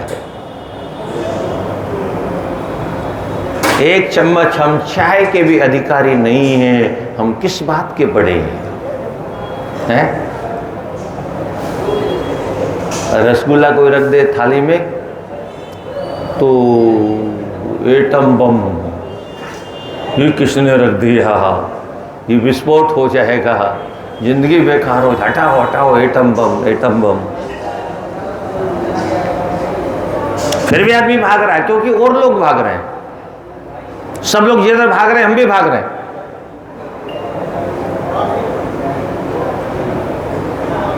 हमको लगता है इधर ही ठीक है, इधर ही सही रास्ता है, जो जिधर जा रहे हैं उधर ही हमको भी चलना चाहिए। क्यों ऐसा है? क्योंकि हम शास्त्रों को पढ़ते नहीं और शास्त्रों को सुनते नहीं। इसलिए सामान्य लोग तो भाग रहे हैं, सो भाग रहे हैं, कथावाचक भी उधर ही भाग रहे हैं, वो भी माया के पीछे भाग रहे हैं, उनको भी माया चाहिए। दुनिया के लिए माया नाशवान हो सकती है, कथावाचकों के लिए नाशवान बिल्कुल नहीं, वो सब बटोर करके। लाल पीला कपड़ा पहन लिया तो उनको और ज्यादा माया चाहिए है। सब माया के पीछे भाग रहे हैं तो हम भी भाग रहे हैं। क्यों भाग रहे हैं? इसलिए भाग रहे हैं कि हमारे गुरुकुल समाप्त हो गए और शास्त्रों का पठन पाठन बंद हो गया, हमको ज्ञान ही नहीं है किधर जाना है।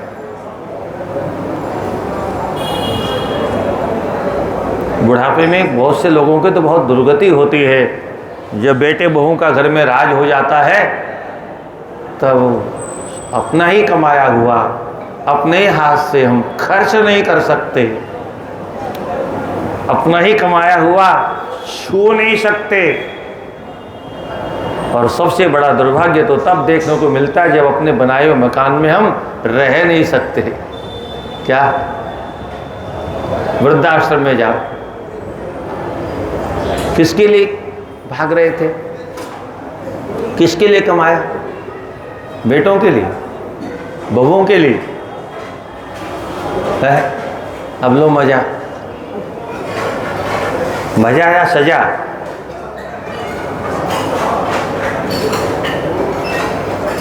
काश्याम तमस्य मलरूपिणी मोक्ष लक्ष्मी तुम वे शरण्य में मंगल गौरी माता। हे भगवती, आप काशी में मोक्ष लक्ष्मी हो, तुम देवी देवेद जननी, आप ही वेदों की माता हो, आप ही प्रणव स्वरूपा हो, आप ही गायत्री हो, आप ही कामधेनु। आपके कितने रूप हैं? गौरी त्वमेव शशिमौलि निवेदसित्वं सावित्र सित्यमसि चक्रिणी चारु लक्ष्मी। आप ही गौरी हो और शशिमौलि निवेदसित्वं, और आप ही सावित्री हो, गायत्री हो, और आप ही भगवान नारायण की लक्ष्मी हो। क्या? आप ही भगवान नारायण की लक्ष्मी भी आप ही हो। काश्याम तमस्य मलरूपिणी मोक्ष लक्ष्मी, और काशी में जो है मोक्ष, वह मोक्ष लक्ष्मी आप ही तो हो। हे मंगल गौरी, मैं आपकी शरण में हूँ।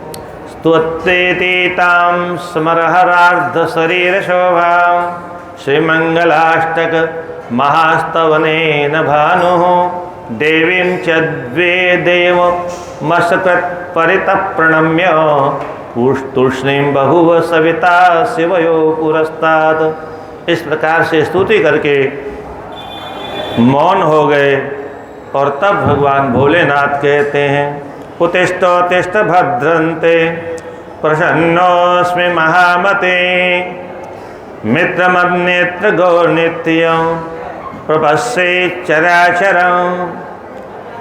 हे महाबुद्धिमान सूर्य, उठो उठो, तुम अपने नेत्रों से सारे जगत का दर्शन करते रहते हो। मम मूर्तिर्भि भवान सूर्य सर्वगो भव सर्वगः। हाँ, तुम और मैं भिन्न नहीं है, मेरी मूर्ति हो तुम। सर्वेषां महेशां राशि सर्वेषां सर्वकर्मवितो, आप सभी के प्रकाश की राशि हो, आप सभी के कर्मों को जानने वाले हो। हम सोचते कोई नहीं देखता है, और सूर्य भगवान सबको देखता है। दिन में भगवान सूर्य हमारे कर्मों को देखते हैं, हम कहाँ क्या कर रहे हैं। रात्रि में चंद्रमा देखते हैं, हमारे भीतर अग्नि, हमारे भीतर जल, हमारे भीतर वायु, ये सब जगह प्रत्येक प्राणी के प्रत्येक क्षण के कर्मों को देखते हैं। हमको नहीं मालूम कौन देख रहा है। ये हवा जो हमारे भीतर है, ये प्रत्येक क्षण का लेखा जोखा हमारा रखती है। अग्नि हमारे भीतर है, वो हमारे प्रत्येक क्षण का लेखा जोखा लेती है, हमको पता ही नहीं। ज्ञान नाम का कोई तत्व आज किसी के पास रह नहीं गया है। कहाँ बैठ के हमको क्या करना है, क्या नहीं करना है। सत्संगति दुर्लभ संसारा, दंड निमिष भरी एक बारा। सत्संगति बहुत कठिन है आज के जमाने में। और तुलसीदास जी तो कहते हैं, मत कीरति गति भूति भलाई, जो जे जतन जहाँ जेहि पाए, सो जानब सत्संग प्रभाव, लोक वेदन आन उपाओ। संसार में जिसको भी बुद्धि मिली वह सत्संग के माध्यम से मिली। मति कीरति, जिसको यश मिला, कीर्ति मिली, वह भी सत्संग के माध्यम से मिली। जिसको ऐश्वर्य मिला, वैभव मिला, विभूति मिली, वह भी सत्संग के माध्यम से मिला। क्योंकि ज्ञान जब भी होगा वो सत्संग के द्वारा ही होगा। बिना सत्संग के किसी को ज्ञान हो ही नहीं सकता। पर आज के लोग ये सिनेमा देखने वाले और मैकाले की शिक्षा पढ़ने वाले, इनको कोई ज्ञान नहीं है। ज्ञान चाहते भी नहीं, कहते हम सबसे बुद्धिमान हैं। तो सर्वेषां सर्व दुखानि भक्तानां त्वं निराकुरो, त्वया नान्यां चतुष्षष्ट्याः यदष्टं कुमुदीरितं। तुम्हारे प्रकाश के द्वारा सारा संसार मंगल को प्राप्त करता है। तुम्हारा जो जिस शिवलिंग की तुमने पूजा की उसका नाम होगा गवस्तीश्वर। गवस्तीश्वर का मतलब है किरणों का, प्रकाश का जो ईश्वर है। काशी में यहाँ रह करके जो त्रिकाल संध्या करेगा उसको सभी प्रकार की मनोकामनाओं की पूर्ति होगी। चैत्र शुक्ल तृतीयायाम वोष्य परायण, मोहोपचारे संपूज्य दुकूलाभरणादिभिः। चैत्र शुक्ल की तृतीया में जो आपका पूजन करेगा महा उपचार के द्वारा, दुकूलाभरणादिभिः, रात्रो जागरणम कृत्वा, और रात्रि में आपके निकट में जो जागरण करेगा, ये भी जागरण वाली परंपरा कभी कभी होती है, पर वो राति जुगा के नाम पर नाटक मात्र होता है, उसको जागरण नहीं कहते। पर ठीक है, जैसा भी है। प्रातः कुमारी, जो पी करके बहुत से लोग तो गाना गाते हैं। क्या पी करके बहुत से लोग रात में गाना गाने वाले आते हैं, और पी करके उनके गाने से किसका कल्याण होने वाला है। जहाँ शराब का स्पर्श भी वर्जित है, वहाँ राति जुगा में अगर बोतल पी के लोग गाते हो तो उसका कैसे कल्याण होगा। अष्टोत्तर शताभिष तिलांजाहुति, जो अष्टोत्तर शत आहुतियाँ आपके नाम से देगा, इति मंत्र समुच्चारे, इस मंत्र के द्वारा, तो उसके जीवन में कभी दुर्भाग्य का प्रवेश नहीं होगा। न स्थान विच्छन्ति भोगोच्छितिं न जातु चित, कभी वह वंश उसका नष्ट नहीं होगा और कभी भोगों की कमी नहीं होगी। और वह स्त्री जो आपका पूजन करेगी कभी विधवा का स्वरूप प्राप्त नहीं करेगी। पापानि विलयम यान्ति पुण्य राशि लभ्यते, सारे पाप नष्ट हो जाएंगे। और इस प्रकार से ये मयूखादित्य के नाम से आदित्य भगवान को भोलेनाथ वरदान दे करके विदा होते हैं। और इसके बाद में गरुड़ेश, ये गरुड़ जी का बड़ा अद्भुत चरित्र है, जो सायंकाल में लगभग 2 घंटे तो लग ही जाएंगे। गरुड़ जी वनिता के पुत्र हैं, कश्यप ऋषि के पुत्र हैं। और ये इतना युद्ध किया इन्होंने अपनी माँ की दासत्व को छुड़ाने के लिए। माँ अपनी सोच की दासी बन गई, और वो दासी को देख करके इन्होंने पूछा, माँ आप दासी क्यों हो गई हो। यहाँ एक बहुत प्यारा श्लोक है, आज के संतानों को सुनना चाहिए। धिक्तांश पुत्रान्य माता तेषु जीवसु दुख भाग, वरम बंधेव सायस्याः सुता बंध्य मनोरथाः।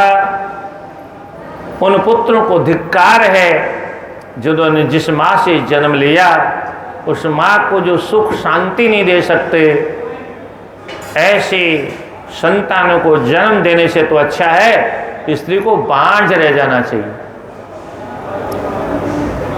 वरम बंध्यत्व एवं सायस्याः, बंध्यत्व उचित है। दुष्टों को जन्म देने से क्या फायदा, धुंधकारियों को जन्म देने से क्या फायदा। और आज के बच्चे तो धुंधकारी बन ही जाते हैं। क्यों बन जाते हैं? क्योंकि मम्मी उनको पैदा होते ही मोबाइल दे देती है, और जब मोबाइल दे देती है तो फिर वो एक दिन मम्मी का कहना भी नहीं मानता। और मम्मी का तो वैसे भी मानना नहीं चाहिए। मम्मी का क्या अर्थ होता है बच्चे? मम्मी का अर्थ होता है मरी हुई। क्या? मम्मी का अर्थ क्या होता है? मरी हुई। जो मर गई अब उसका कहना कौन मानेगा? माँ जब तक थी तब तक लोग कहना मानते थे, जब से माँ मम्मी हो गई तब से डर ही निकल गया बच्चों का। ऊपर से सिनेमा देखते हैं, ऊपर से मोबाइल देखते हैं, तो ढिशुम ढिशुम मम्मी पापा से ही करते हैं।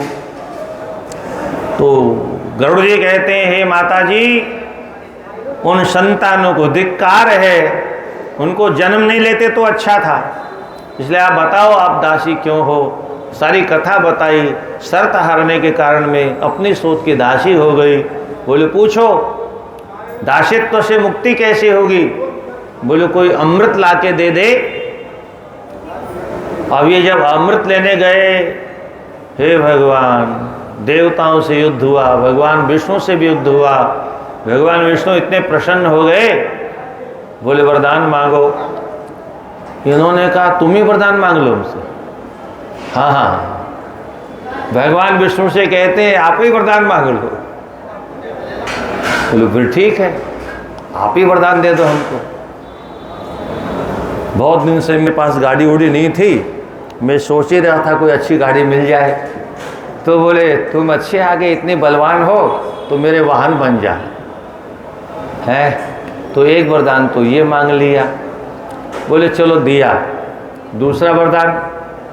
बोले दूसरा वरदान ये दो कि ये अमृत सर्पों को मत पिलाओ, क्योंकि सर्पों को अगर अमृत मिल गया तो किसी को जीने नहीं देंगे। बोले ये क्या किया भगवान आपने? मैं तो अपनी माँ को मुक्त करने के लिए ले जा रहा हूँ, मुझे नहीं पीना है ना, मेरे लिए दो कौड़ी की भी चीज़ नहीं।